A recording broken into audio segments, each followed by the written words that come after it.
The Arizona Territory, in the summer of 1878, was a land of contradictions, where the brutal beauty of the desert landscape concealed dangers that could kill a man before he realized his mistake. The sun beat down mercilessly on the small frontier settlement of Copper Ridge, a ramshackle collection of wooden buildings that had sprung up around a silver mine like weeds after a desert rain. The town existed in a constant state of tension, caught between the relentless expansion of American settlers and the fierce resistance of the Apache bands who had called this land home for countless generations.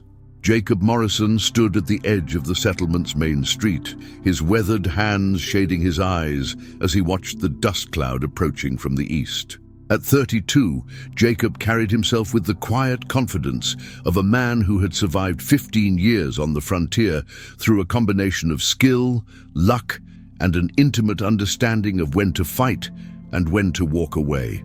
His face was deeply tanned from years under the desert sun, marked by lines that spoke of squinting against sandstorms and the constant vigilance required to stay alive in Apache territory. The approaching dust cloud resolved itself into a military convoy, a long line of cavalry soldiers escorting a group of Apache prisoners toward the temporary holding camp that had been established on the outskirts of Copper Ridge. Jacob felt his stomach tighten as he recognized the familiar sight of defeated warriors, women and children being marched to an uncertain fate. The Apache Wars had raged for decades, leaving scars on both sides that might never heal, and scenes like this had become all too common throughout the territory.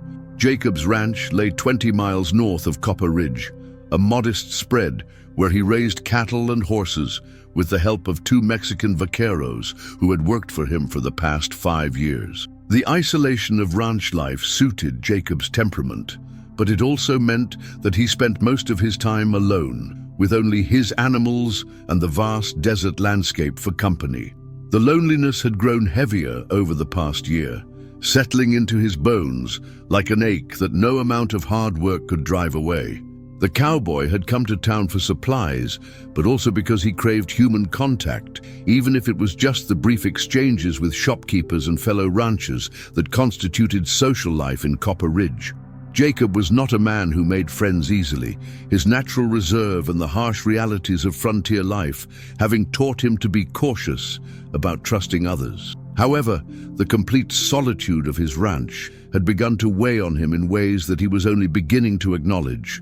The military convoy drew closer, and Jacob could make out individual figures among the Apache prisoners. The sight filled him with a complex mixture of emotions that he struggled to untangle.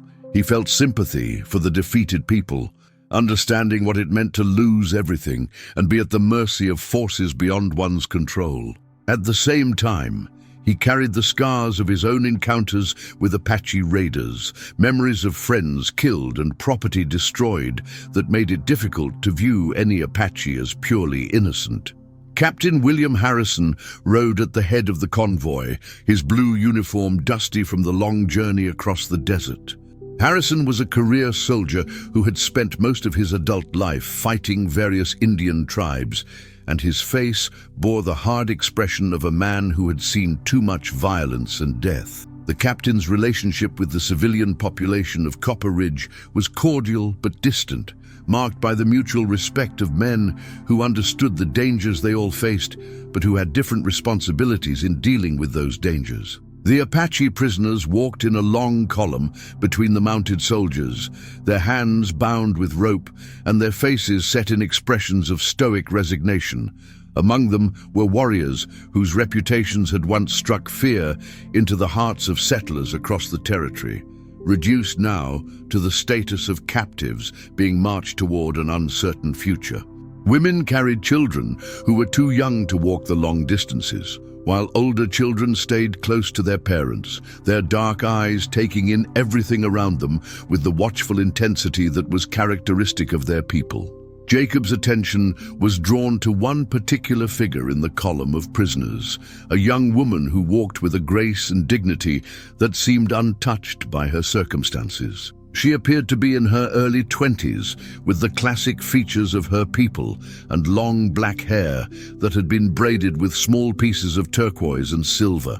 Unlike many of the other prisoners who kept their eyes fixed on the ground, this woman looked around her with open curiosity, taking in the details of the settlement and its inhabitants with an intelligence that was impossible to miss.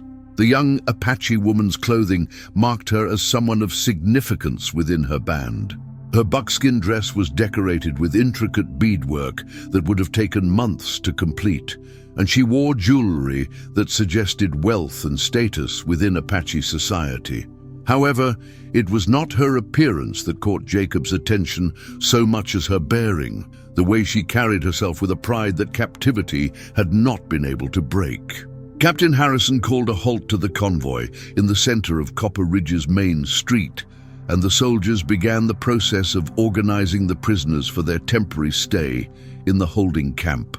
Jacob watched this activity with growing unease, understanding that these Apache captives were caught in a bureaucratic process that would likely determine the rest of their lives. Some would be sent to reservations hundreds of miles away, separated forever from the lands that had given meaning to their existence. Others might face trial for crimes committed during the long years of warfare that had torn the territory apart. The temporary holding camp on the outskirts of Copper Ridge was a collection of canvas tents surrounded by a wooden stockade that had been hastily constructed to contain Apache prisoners until their final disposition could be determined. The facility was overcrowded and understaffed, conditions that led to suffering and despair among the captives who found themselves confined there. Jacob had heard stories about the camp from other ranchers, tales of disease and malnutrition that made him uncomfortable with his role as a member of the community that tolerated such conditions. Word spread quickly through Copper Ridge that the military would be conducting an auction of Apache prisoners the following day, a practice that had become disturbingly common throughout the territory. The auction was presented as a humanitarian effort, a way of placing Apache captives with civilian families who could provide them with work and shelter while supposedly teaching them the ways of civilized society. In reality, everyone understood that the auction was a form of slavery, barely disguised by legal technicalities and moral rationalizations. Jacob found himself drawn to the idea of the auction, despite his misgivings about the practice.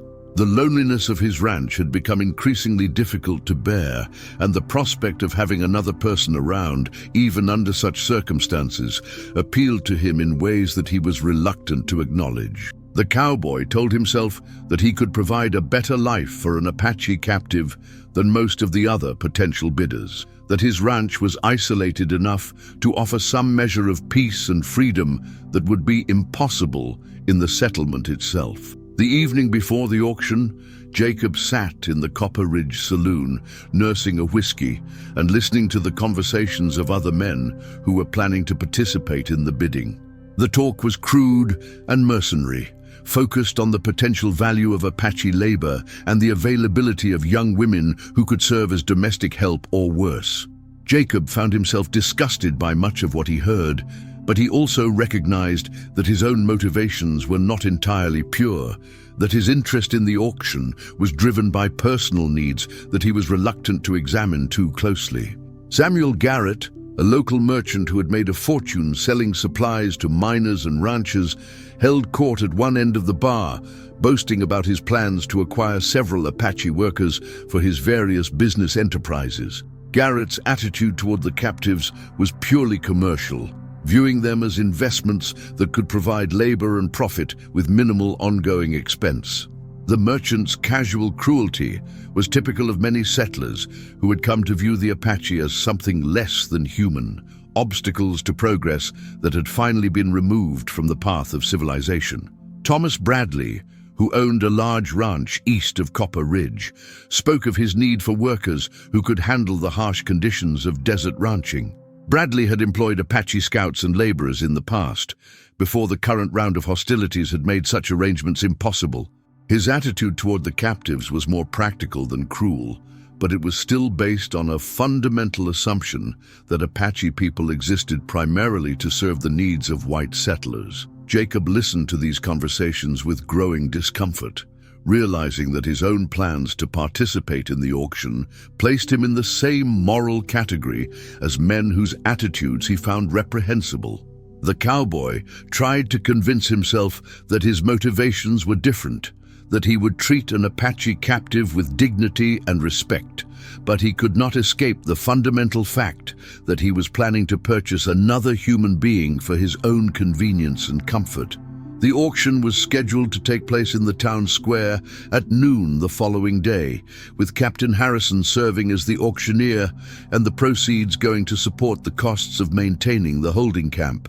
The entire event had been organized with the kind of bureaucratic efficiency that made it possible for otherwise decent people to participate in what was essentially a slave market, while maintaining their moral self-respect through adherence to proper procedures and legal formalities. Jacob spent a restless night in the hotel room he had rented for his stay in Copper Ridge, his mind wrestling with the ethical implications of what he was planning to do. The cowboy had always prided himself on his moral integrity, on his ability to distinguish right from wrong even in the morally ambiguous environment of the frontier. Now he found himself preparing to participate in an activity that violated his deepest beliefs about human dignity and freedom, justified only by his own loneliness and the rationalization that he could provide better treatment than other potential buyers. The morning of the auction dawned clear and hot, with the kind of relentless desert sun that could kill a man who was not prepared for its intensity. Jacob rose early and spent considerable time preparing for the day, checking his appearance in the small mirror of his hotel room and counting the money he had brought for the bidding.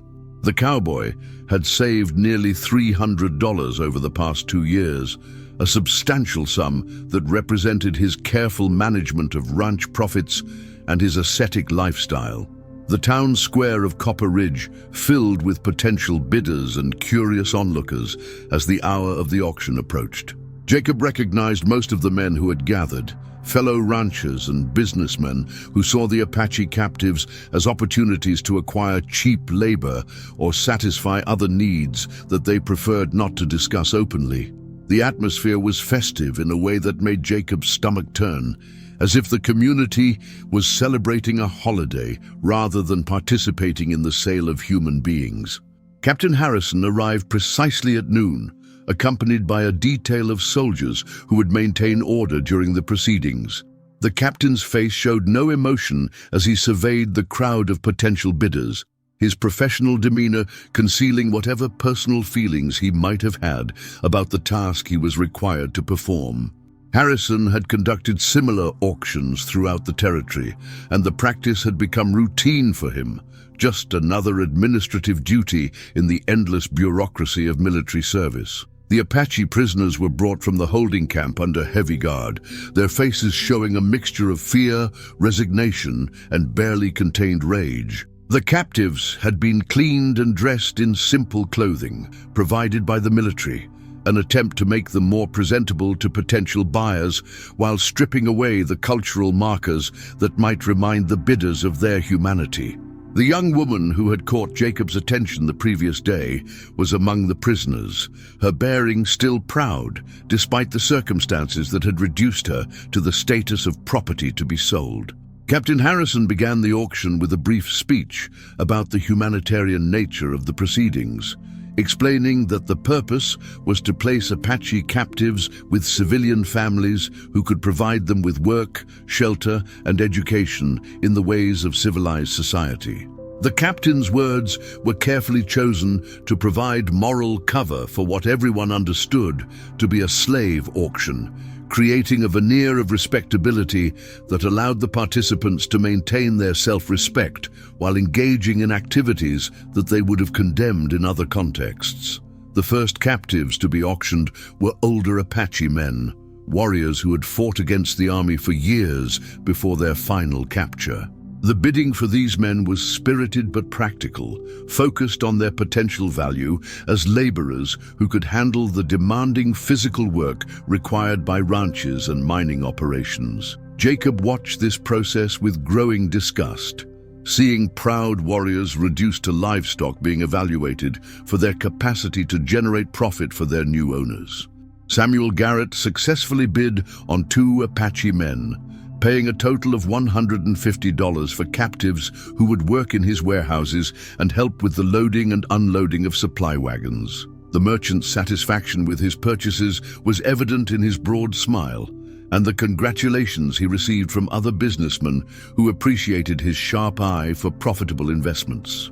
Garrett's treatment of his new workers would likely be harsh but not unnecessarily cruel, motivated by his desire to maximize their productivity rather than any personal animosity toward the Apache people.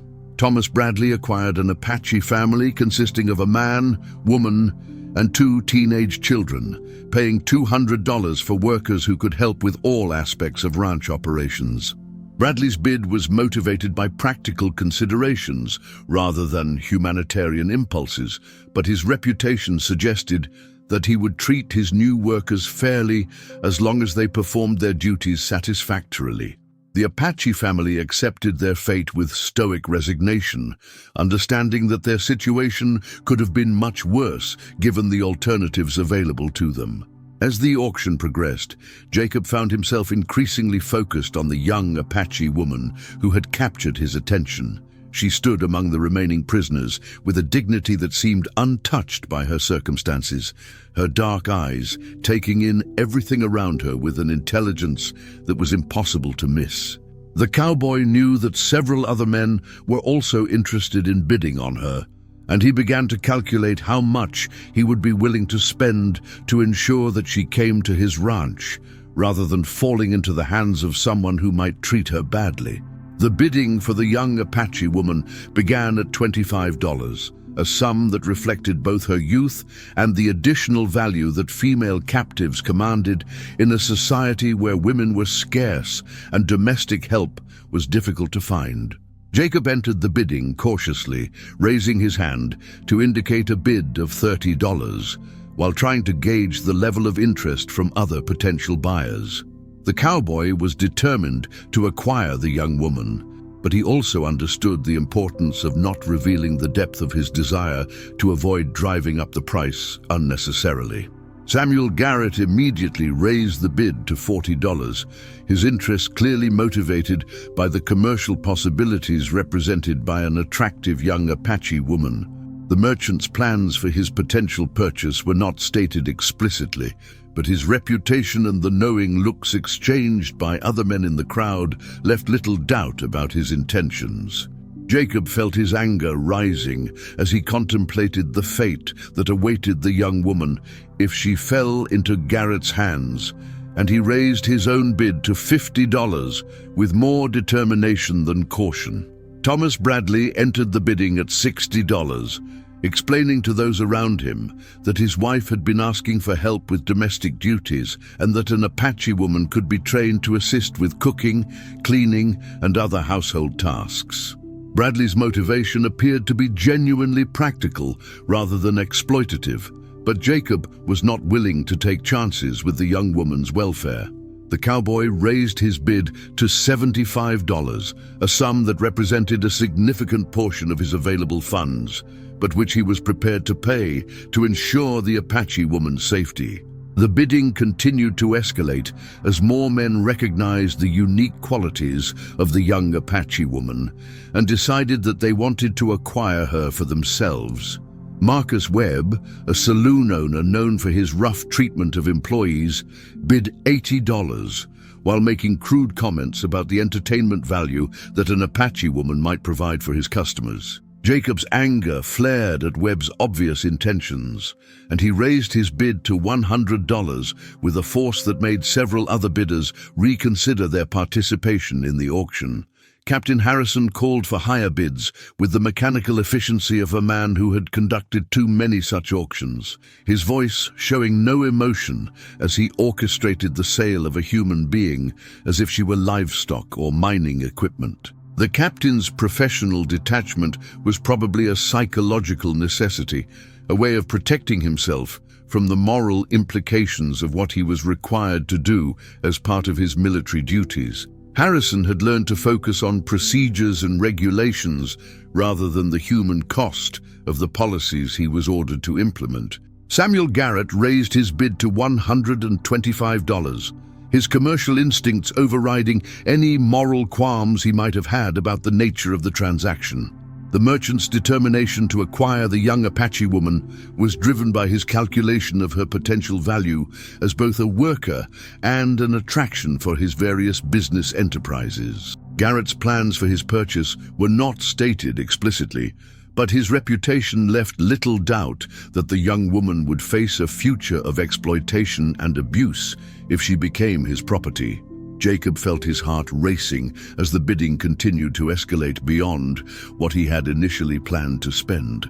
The cowboy had brought nearly $300 to the auction, but he had intended to purchase supplies and equipment as well as participating in the bidding for a captive.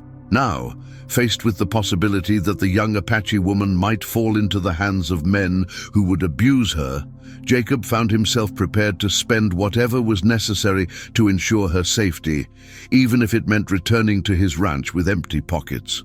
The young Apache woman stood throughout the bidding process with a composure that seemed almost supernatural, her face showing no emotion as men haggled over the price of her freedom and debated her potential value as property.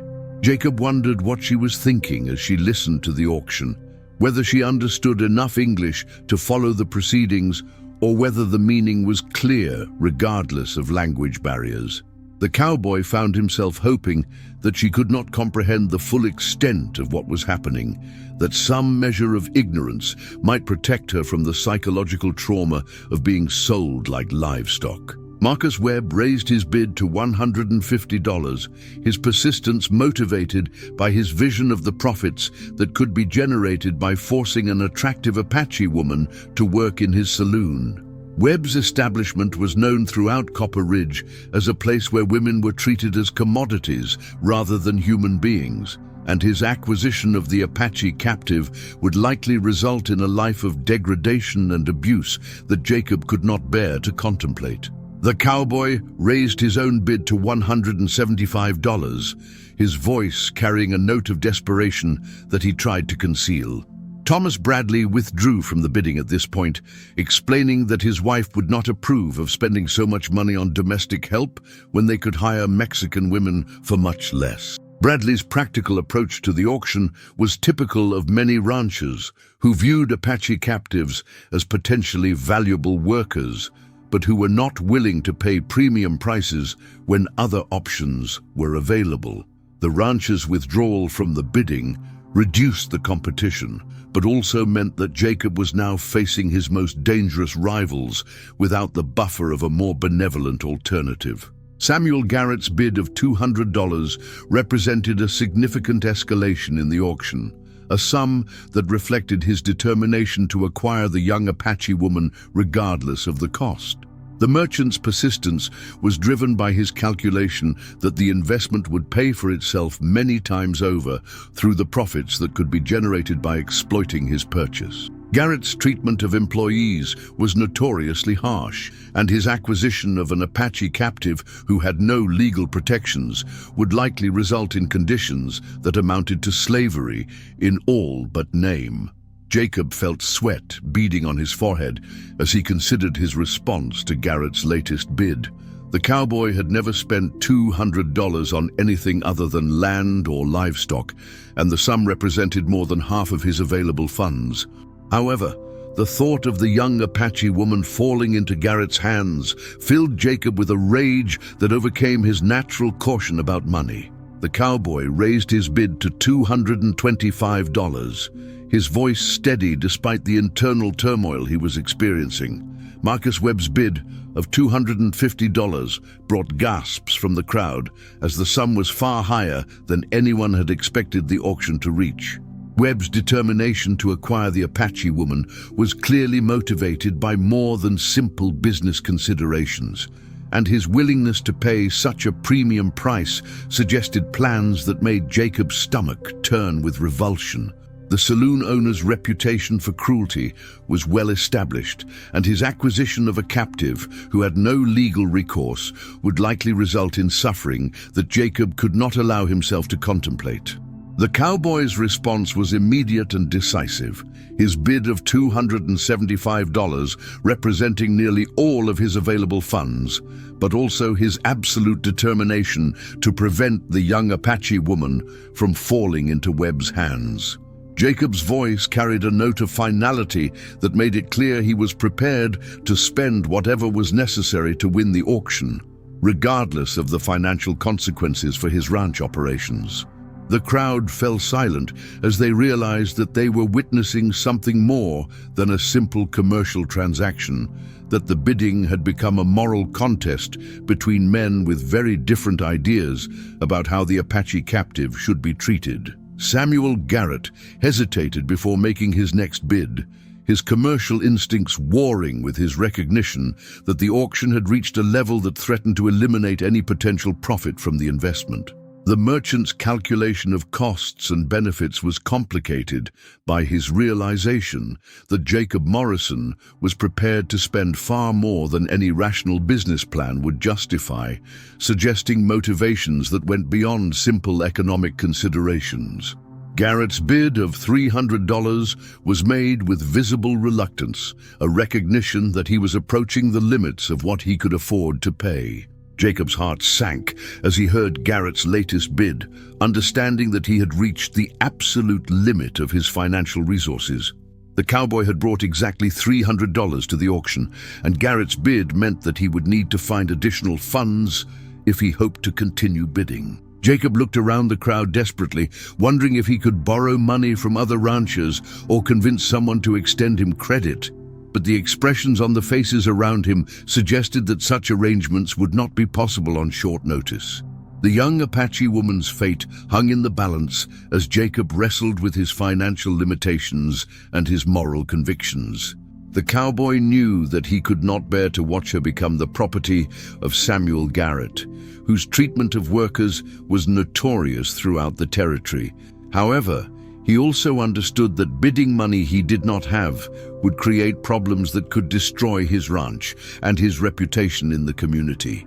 Jacob's internal struggle was visible on his face as he tried to find a solution to an impossible dilemma. Captain Harrison called for additional bids with the mechanical efficiency that characterized all of his auction procedures, his voice showing no awareness of the human drama that was unfolding before him. The captain's focus on proper procedures and bureaucratic requirements allowed him to maintain his professional detachment while participating in activities that would have been morally unthinkable in other contexts. Harrison's countdown toward the close of bidding seemed to echo like a death knell in Jacob's ears as he realized that he was about to lose the battle for the Apache woman's freedom. In a moment of desperate inspiration, Jacob remembered the silver watch that had belonged to his father, a family heirloom that he had carried for more than a decade without ever considering its monetary value. The watch was solid silver with intricate engravings, and Jacob estimated that it might be worth $50 or $60 if he could find someone willing to buy it immediately. The cowboy pulled the watch from his pocket and approached Samuel Garrett directly, offering to sell the timepiece for $50 if the merchant would complete the transaction immediately. Garrett's examination of the watch was brief but thorough, his experienced eye quickly assessing its value and authenticity. The merchant's agreement to purchase the timepiece for $50 was motivated more by curiosity about Jacob's desperation than by any real need for a watch. But the transaction gave the cowboy the additional funds he needed to continue bidding. Jacob returned to his position in the crowd with $350 in his pocket, enough to outbid Garrett if the merchant was not prepared to escalate the auction to even more extreme levels. Jacob's bid of $325 was delivered with a confidence that he did not entirely feel, his voice carrying the authority of a man who had found the resources to back up his determination. The cowboy's additional $50 gave him a crucial advantage in the bidding, but he also understood that Garrett might still be willing to pay more if the merchant's desire to acquire the Apache woman was strong enough. Jacob watched Garrett's face carefully, trying to read the merchant's intentions and gauge his likelihood of making another bid. Samuel Garrett's hesitation was visible as he considered whether to continue bidding against an opponent who had demonstrated such determination to win the auction. The merchant's commercial instincts suggested that the bidding had already reached levels that eliminated any reasonable possibility of profit. But his pride was engaged by Jacob's challenge to his authority in matters of business. Garrett's decision to withdraw from the bidding was announced with visible reluctance. His acknowledgement that Jacob had won the auction delivered in a tone that suggested the matter was far from settled. Captain Harrison's declaration that the Apache woman had been sold to Jacob Morrison for $325 carried the weight of legal finality, but it also marked the beginning of a new chapter in both of their lives. The cowboy's successful bid had saved the young woman from falling into the hands of men who would have abused her, but it had also created a relationship that neither of them fully understood or was prepared to navigate. Jacob approached his purchase with a mixture of relief and apprehension, uncertain about what would happen next, but committed to treating her with the dignity and respect that had motivated his participation in the auction. The young Apache woman's first direct interaction with Jacob came as Captain Harrison completed the paperwork, transferring ownership from the military to the civilian purchaser. She looked directly into the cowboy's eyes for the first time, her gaze steady and unafraid, despite the circumstances that had reduced her to property. Jacob saw intelligence and strength in those dark eyes, qualities that made him realize that he had purchased not just a worker or companion, but a person with her own thoughts, feelings, and plans that might not align with his own expectations. The legal formalities of the purchase were completed with bureaucratic efficiency, Captain Harrison providing Jacob with documents that established his ownership of the Apache woman and outlined his responsibilities for her custody and behavior.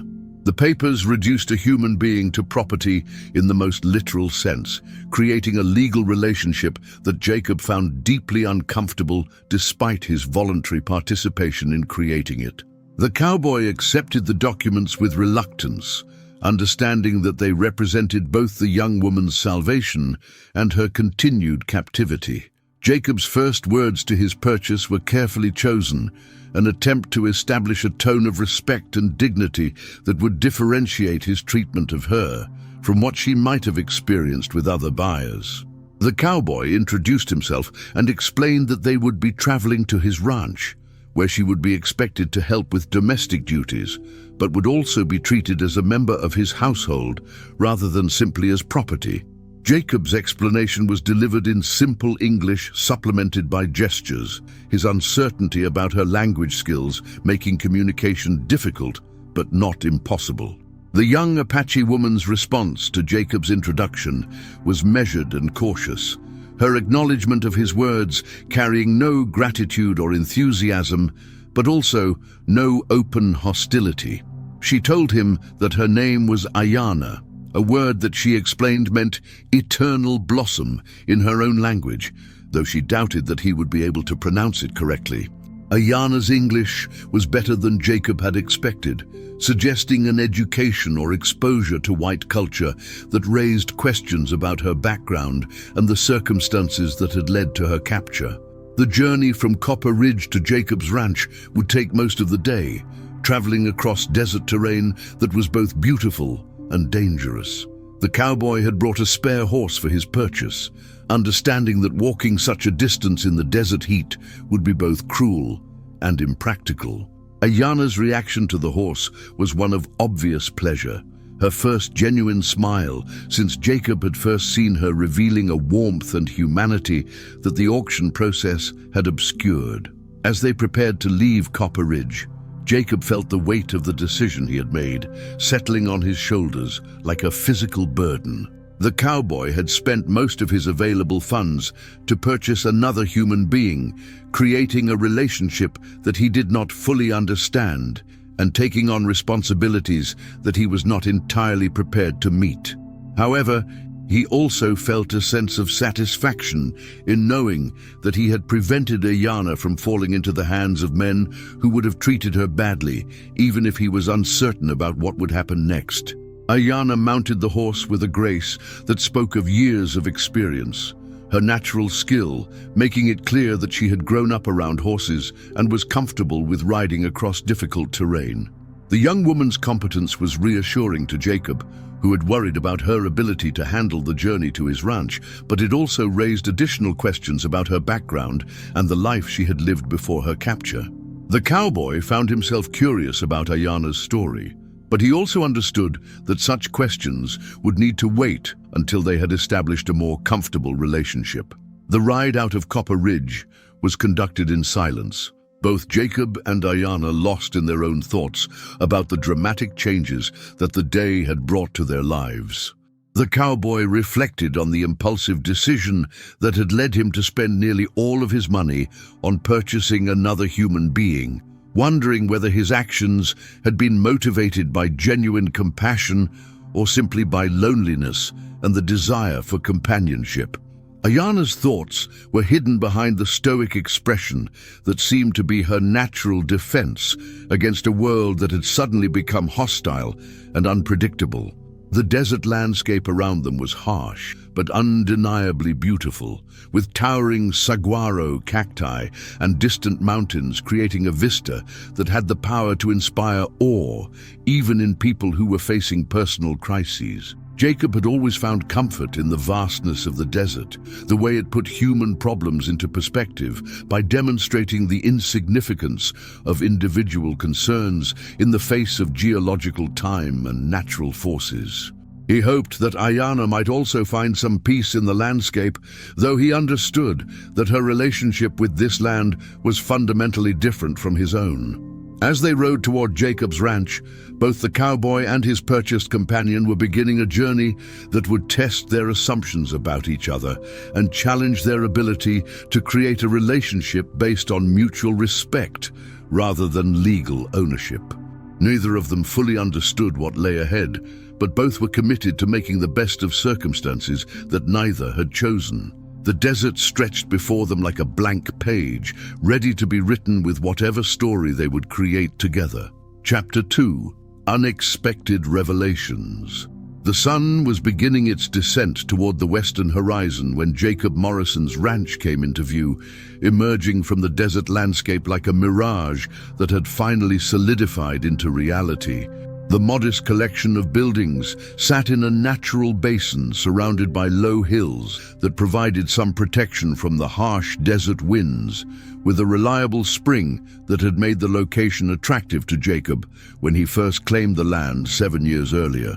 The ranch house itself was a simple adobe structure with thick walls designed to keep out the heat, surrounded by corrals, a barn, and the smaller buildings that housed his Mexican workers. Ayana's reaction to her first sight of the ranch was carefully controlled, but Jacob could see her dark eyes taking in every detail of what would be her new home. The young Apache woman sat straight in her saddle, her posture betraying none of the fatigue that the long ride across the desert should have produced. Jacob found himself impressed by her endurance and her apparent familiarity with desert travel, qualities that suggested a background very different from what he had assumed about most Apache captives. The two Mexican vaqueros who worked for Jacob emerged from the barn as they heard the approach of horses, their faces showing curiosity about the identity of the woman who accompanied their employer.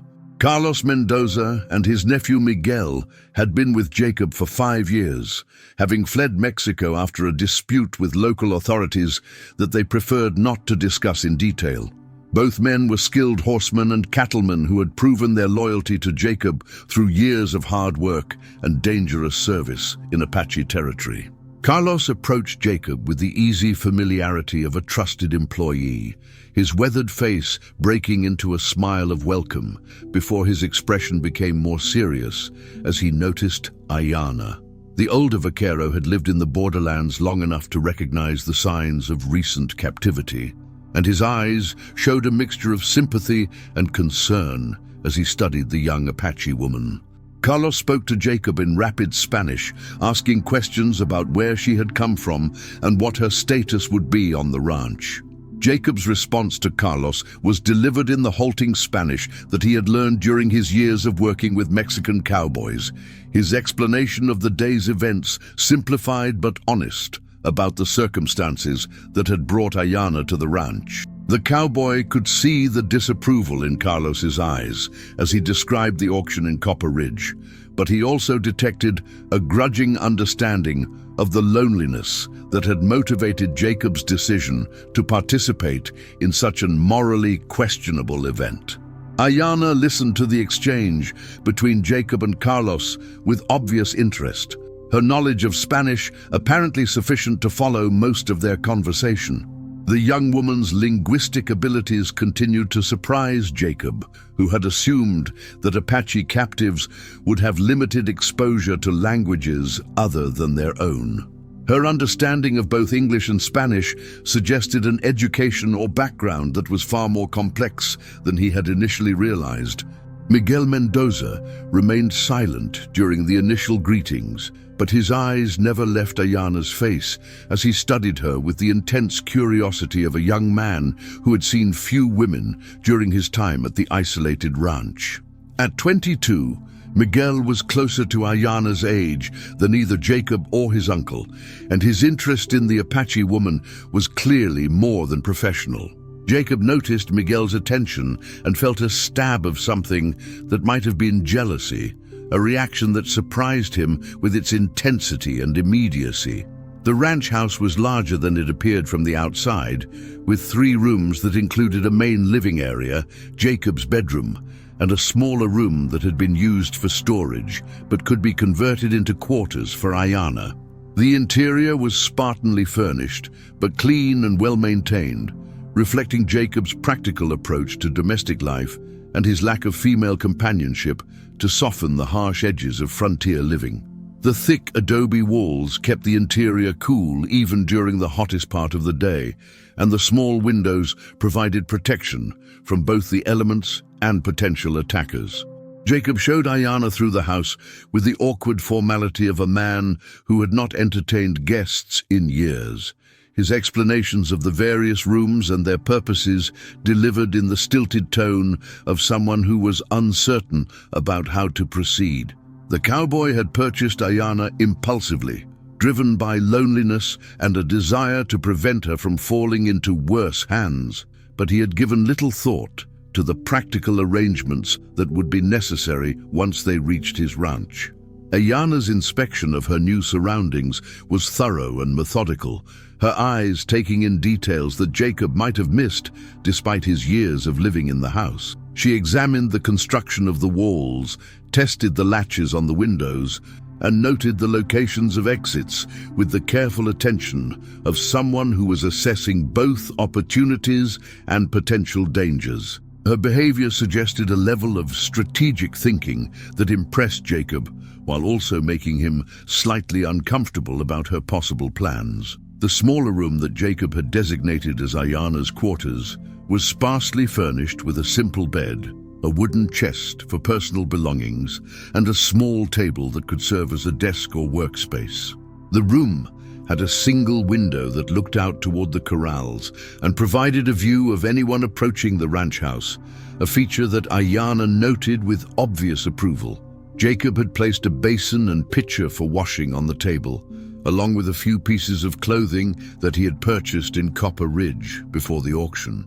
Ayana's examination of the clothing revealed Jacob's inexperience in shopping for women's garments, as the sizes were approximate and the styles were more suited to the tastes of white settlement women than to someone with Apache cultural background. However, the young woman's reaction was one of polite acceptance rather than criticism, her acknowledgement of Jacob's efforts suggesting an understanding of the practical necessities of her situation, even if the results were not entirely satisfactory. The evening meal was prepared by Carlos, whose cooking skills had been developed during years of feeding ranch hands and cowboys with simple but nutritious food. The older vaquero had shot a deer the previous day, and the venison was supplemented by beans, cornbread, and coffee that created a substantial meal by frontier standards.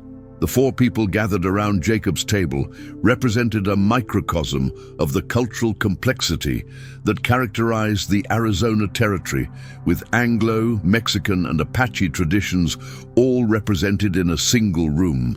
Conversation during the meal was limited and awkward, constrained by language barriers, cultural differences, and the unusual circumstances that had brought Ayanna to the ranch. Jacob attempted to learn more about his purchaser's background, but his questions were met with carefully neutral responses that revealed little about her life before captivity.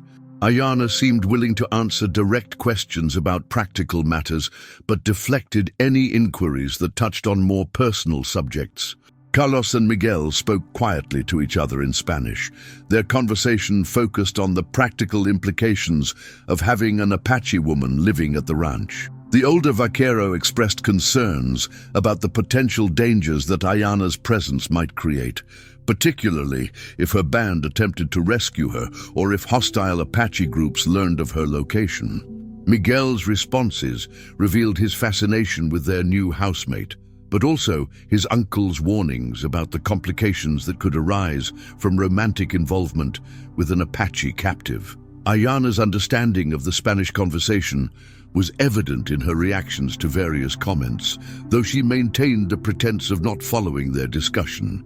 The young woman's linguistic skills were becoming increasingly apparent to Jacob, who began to suspect that her education and background were far more sophisticated than he had initially assumed. Her ability to speak English, understand Spanish, and presumably communicate in Apache suggested exposure to multiple cultures that was unusual for someone from a traditional Apache band. After the meal, Jacob found himself alone with Ayanna for the first time since their arrival at the ranch, the two Mexican vaqueros having retired to their own quarters for the evening. The cowboy struggled to find appropriate topics for conversation, his social skills having atrophied during years of solitary ranch life. Ayanna seemed content with silence, but Jacob felt compelled to establish some kind of communication that would define their relationship and set expectations for their future interactions. Jacob's attempt to explain his expectations for Ayanna's work on the ranch was delivered with the halting uncertainty of a man who had never supervised domestic help and was unsure about what tasks would be appropriate to assign to an Apache captive. The cowboy spoke of cooking, cleaning, and general assistance with ranch operations, but his tone suggested negotiation rather than command, as if he were proposing a business arrangement rather than giving orders to property that he owned. Ayanna's response to Jacob's explanation was measured and professional, her acceptance of her assigned duties delivered without enthusiasm, but also without obvious resentment. The young woman's attitude suggested a pragmatic understanding of her situation and a willingness to fulfill her obligations as long as she was treated with reasonable dignity and respect. However, Jacob could sense underlying currents in her response that hinted at complexities he did not yet understand. The subject of Ayanna's sleeping arrangements created an awkward moment that revealed Jacob's inexperience with domestic situations involving women. The cowboy's assumption that she would be comfortable in the small room he had prepared was met with polite acceptance, but Ayanna's questions about privacy and security suggested concerns that Jacob had not anticipated. Her request for a bar or lock for her door was delivered diplomatically but firmly, making it clear that she considered personal safety to be a non-negotiable requirement. Jacob's immediate agreement to Ayanna's request for a door lock revealed his genuine intention to treat her with respect, but it also highlighted his recognition that their relationship was built on a foundation of coercion that could not be ignored. The cowboy's installation of a simple wooden bar that could be operated from inside the room took only a few minutes, but the gesture carried symbolic weight. that both of them understood. Ayana's thanks were genuine but restrained, acknowledging Jacob's consideration while maintaining the emotional distance that her circumstances required. The first night at the ranch passed quietly, with each person retreating to their own quarters to process the dramatic changes that the day had brought to their lives. Jacob lay awake for hours, listening to the familiar sounds of the desert night and wondering whether he had made a terrible mistake in purchasing another human being, regardless of his good intentions. The cowboy's decision had been motivated by loneliness and a desire to prevent Ayana from falling into worse hands. But he was beginning to understand that the moral complexity of their situation could not be resolved by simple good intentions. Ayana's first night in captivity at the ranch was likely filled with its own struggles, though she gave no sign of distress when she emerged the following morning. The young woman's ability to maintain her composure under such circumstances impressed Jacob, but it also made him curious about the experiences that had taught her such emotional control. Her behavior suggested familiarity with situations that required careful assessment of dangers and opportunities, raising questions about her background that Jacob was hesitant to ask directly. The morning routine at the ranch began before dawn, with Carlos and Miguel rising early to tend to the animals and begin the day's work. Jacob had always participated in these early activities, finding that physical labor helped him organize his thoughts and plan the day's priorities. Ayana's emergence from her room coincided with the beginning of the morning routine, suggesting that she was accustomed to early rising and understood the rhythms of ranch life. Ayana's offer to prepare breakfast was delivered with the same measured professionalism that had characterized her interactions the previous evening, but Jacob could detect subtle signs that she was testing the boundaries of her new situation. The young woman's approach to cooking was methodical and skilled, revealing knowledge of food preparation that went beyond basic survival skills. Her ability to work with the limited ingredients available in Jacob's kitchen produced a meal that was both nutritious and flavorful, demonstrating competence that surprised all three men. The quality of Ayana's cooking raised additional questions about her background, as the sophistication of her techniques suggested training that was unlikely to have been available in a traditional Apache band. Jacob found himself wondering whether she had spent time in other captive situations or had been exposed to white culture through different circumstances. The young woman's skills seemed to encompass areas that would not have been emphasized in traditional Apache education, suggesting a more complex personal history than he had initially assumed. Carlos's reaction to Ayana's breakfast was one of genuine appreciation. His compliments delivered in a mixture of Spanish and broken English that revealed his approval of her domestic skills.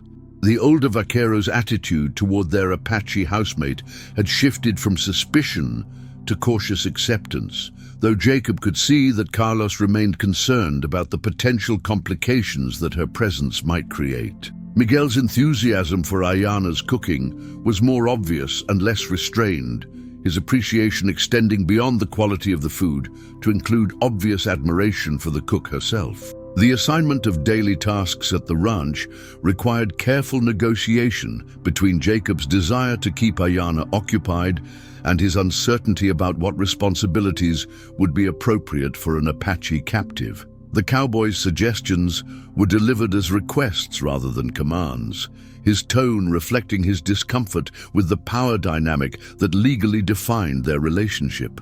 Ayana's responses indicated her willingness to work, but also her expectation that she would be treated as a person rather than simply as property. Ayana's first full day of work at the ranch revealed capabilities that extended far beyond the domestic duties that Jacob had initially envisioned for her. The young woman's familiarity with horses was immediately apparent when she offered to help with grooming and feeding the animals, her natural skill making it clear that she had grown up around horses and understood their behavior and needs. Her competence with ranch animals impressed Carlos and Miguel, who had not expected an Apache woman to possess such practical skills. The revelation of Ayana's equestrian abilities led to discussions about her potential involvement in other ranch activities, conversations that required careful consideration of both practical benefits and potential risks. Jacob was attracted to the idea of having additional help with horse-related work, but he was also concerned about providing Ayana with skills and knowledge that might facilitate an escape attempt. The cowboy's internal conflict between treating her as a valued worker and maintaining her captivity created tensions that were difficult to resolve. Ayana's interactions with the ranch animals provided Jacob with insights into her personality that had not been apparent during their first day together. The young woman's gentle approach to horses revealed a sensitivity and patience that contrasted with the stoic demeanor she maintained in her dealings with humans. Her obvious pleasure in working with the animals suggested that she found genuine satisfaction in activities that allowed her to use her natural skills and knowledge. The afternoon brought an unexpected test of Ayana's abilities when one of Jacob's prize mares developed symptoms that suggested colic, a potentially fatal condition that required immediate treatment. The young woman's response to the crisis was swift and knowledgeable. Her assessment of the horse's condition delivered with the confidence of someone who had dealt with similar situations before. Ayana's treatment recommendations were delivered in a mixture of English and gestures, but her meaning was clear and her suggested course of action was sound.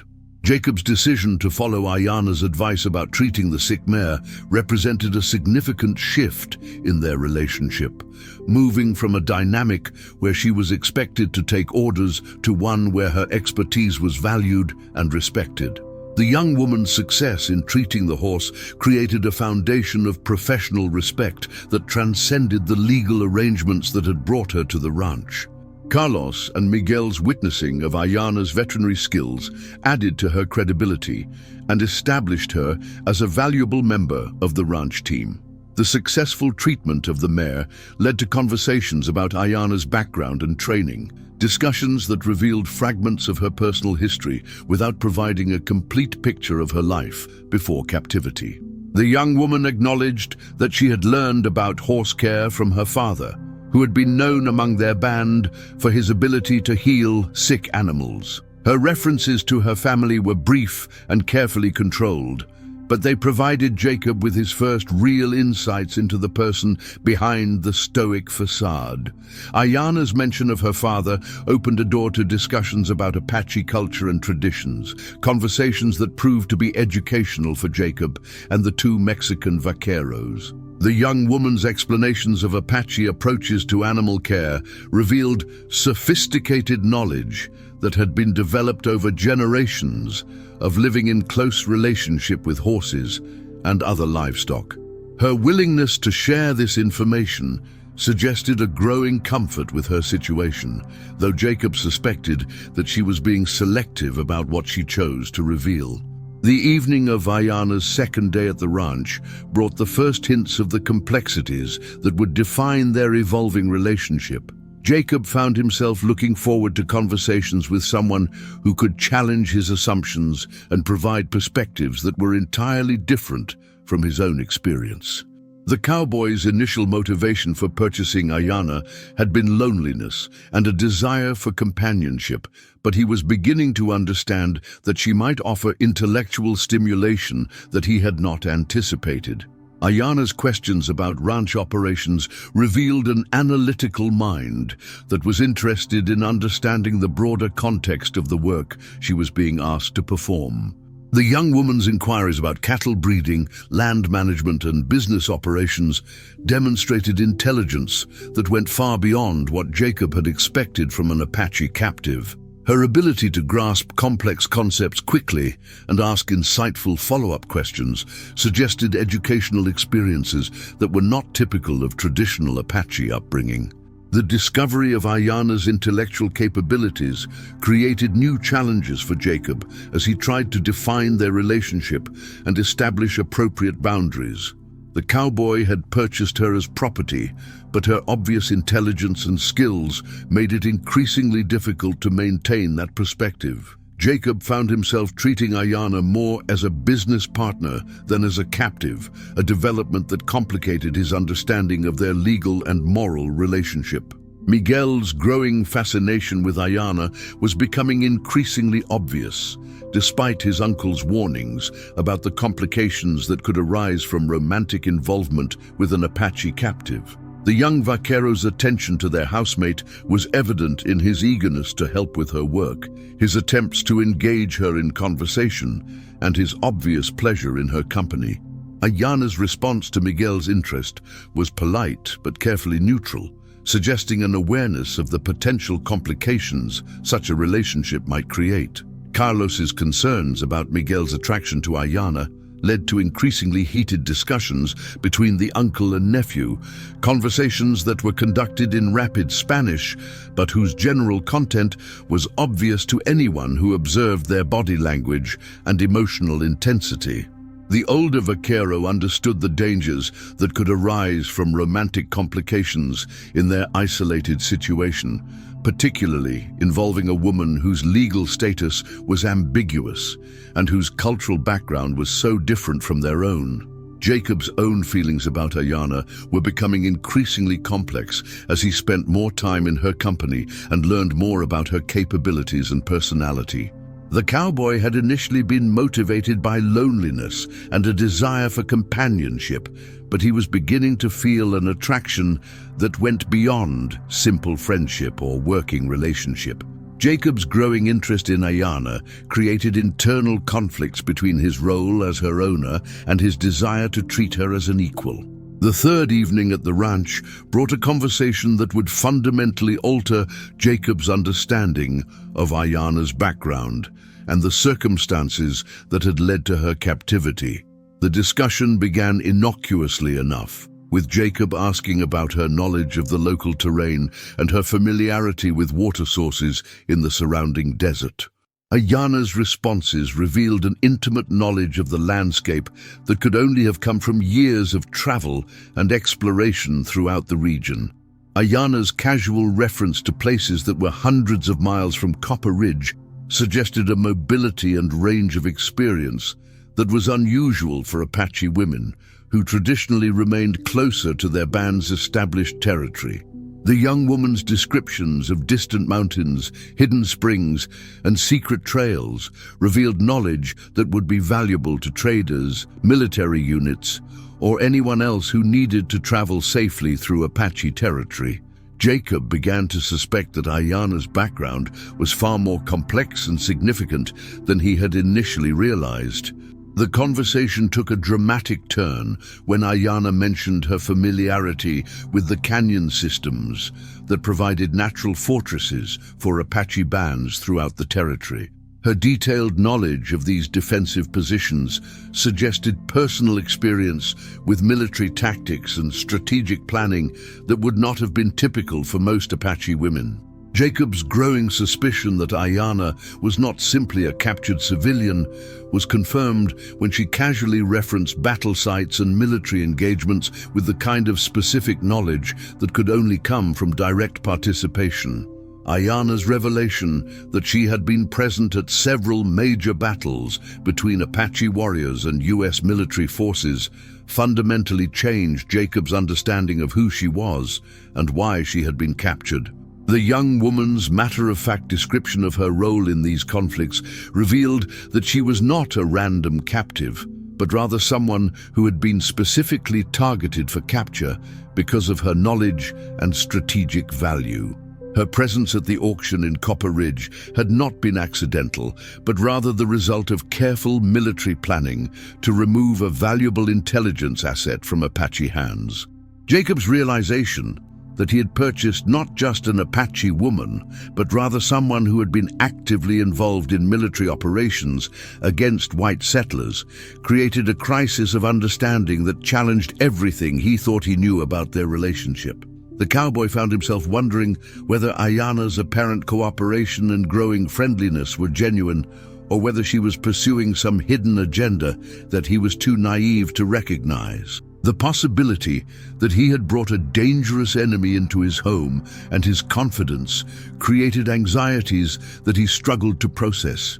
Ayana's awareness of Jacob's growing suspicion was evident in her careful observation of his reactions to her revelations. The young woman seemed to be testing his responses, gauging whether her honesty about her background would result in changed treatment or increased restrictions on her freedom.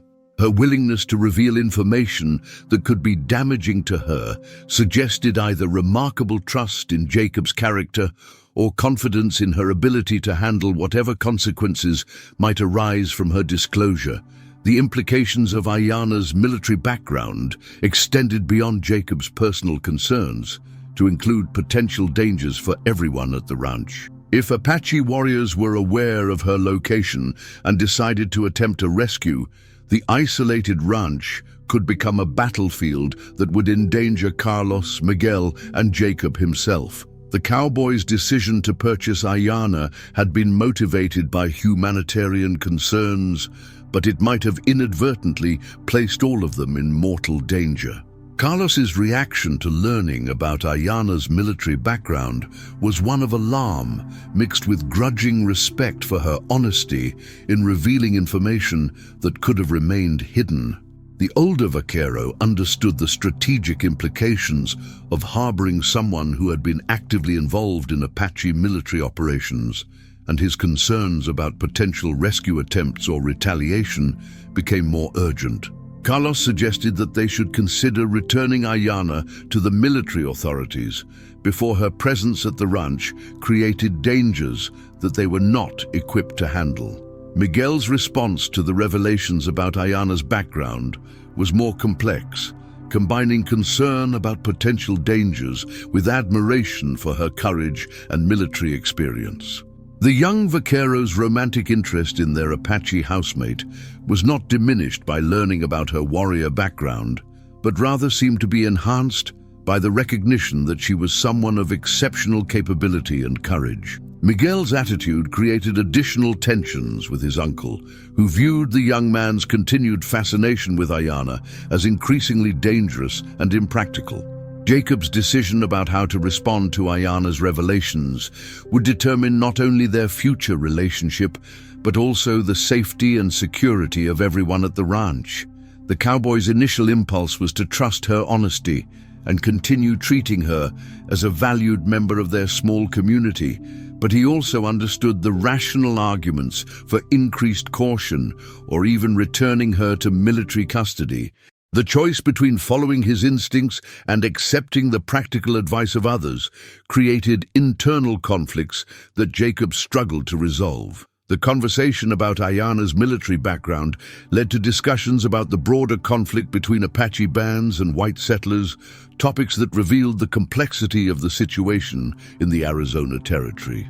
Ayana's perspective on these conflicts was markedly different from what Jacob had heard from military officers and other settlers, providing insights into Apache motivations and strategies that challenged his assumptions about the nature of the warfare that had torn the region apart for decades.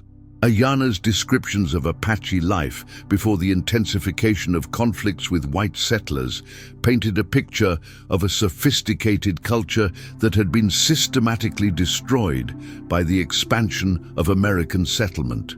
The young woman's accounts of traditional Apache society revealed social structures, economic systems, and cultural practices that were far more complex than the stereotypes that dominated white perceptions of Indian life. Her ability to articulate these concepts in English suggested educational experiences that extended far beyond what most people assumed was available to Apache individuals. The revelation that Ayana had served as a translator and cultural mediator in previous negotiations between Apache leaders and American officials provided additional context for her linguistic abilities and cultural knowledge. The young woman's role in these diplomatic efforts had apparently given her insights into both Apache and American perspectives on the conflicts that were tearing the territory apart. Her experience in formal negotiations also explained her sophisticated understanding of complex political and military concepts. Jacob's growing understanding of Ayanna's background forced him to reconsider not only their personal relationship, but also his broader assumptions about the conflicts that were defining life in the Arizona Territory. The cowboy had accepted the conventional wisdom that Apache resistance was primarily motivated by savage instincts and cultural inability to adapt to civilization. Ayanna's explanations of Apache perspectives revealed rational motivations and sophisticated strategic thinking that challenged these comfortable stereotypes. The discussion of Apache culture and traditions led to Ayanna sharing stories about her childhood and family that provided Jacob with his first real glimpse into her personal history. The young woman's descriptions of her father, who had been both a respected warrior and a skilled negotiator, revealed the source of her own diplomatic and military capabilities. Her accounts of traditional Apache education demonstrated that she had been raised with expectations and responsibilities that were very different from what white society assumed was typical for Indian women. Ayanna's revelation that she'd been groomed from childhood to serve as a cultural bridge between Apache and white societies explained many of the apparent contradictions in her background and abilities. The young woman's extensive knowledge of languages, cultures, and political systems had been carefully developed as part of her preparation for a role that required understanding of multiple perspectives. Her capture had not been random, but rather a targeted effort to remove someone who had been uniquely positioned to facilitate communication between the conflicting cultures. The complexity of Ayanna's background created new challenges for Jacob as he tried to understand her motivations and predict her future behavior. The cowboy had initially viewed her as a victim who needed protection, but her revelations suggested that she was actually a sophisticated political actor who had been captured while pursuing important diplomatic work. Jacob's role as her owner became increasingly uncomfortable as he recognized that he was holding captive someone whose intelligence and experience far exceeded his own. The evening's revelations concluded with Ayanna's statement that she had chosen to be honest about her background because she believed Jacob was different from other white men she had encountered. The young woman's assessment of his character was delivered as a matter-of-fact observation rather than flattery, but it carried weight because it came from someone who had extensive experience evaluating the motivations and reliability of people from different cultures. Her decision to trust Jacob with dangerous information was both a compliment and a test that would determine the future course of their relationship. As the third day at the ranch came to an end, Jacob found himself facing decisions that would affect not only his own future, but also the lives of everyone around him. The cowboy's impulsive purchase of an Apache captive had seemed like a simple solution to his loneliness, but Ayanna's revelations had transformed their situation into something far more complex and potentially dangerous. The choices that Jacob made in response to learning about her true background would determine whether their relationship could evolve beyond the legal framework of ownership and captivity that had brought them together. The desert night settled over the ranch with its familiar silence, broken only by the distant calls of coyotes and the soft sounds of horses moving in the corrals. Inside the ranch house, 4 people struggled with the implications of revelations that had fundamentally altered their understanding of their situation. The simple dynamics of ranch life had been complicated by the recognition that their Apache housemate was not just a captive, but rather a key figure in the broader conflicts that were shaping the future of the Arizona Territory. Ayanna's decision to reveal her true background had been calculated to test Jacob's character and determine whether their relationship could transcend the legal arrangements that had brought her to his ranch. The young woman's honesty about her military and diplomatic experience created both opportunities and dangers that none of them were fully prepared to handle. The question of whether trust could develop between former enemies remained to be answered, but the foundation for such trust had been established through Ayana's willingness to reveal information that made her vulnerable to Jacob's decisions about her future. The stage was set for developments that would test everyone's assumptions about loyalty, justice, and the possibility of understanding between people from radically different cultures. Jacob's ranch had become an unlikely meeting ground, where Apache and American perspectives would be forced to confront each other in the most personal terms possible. The outcome of this confrontation would depend on the ability of all involved to see beyond the stereotypes and hatred that had defined the relationship between their peoples, recognizing the common humanity that might allow them to build something new from the ruins of old conflicts.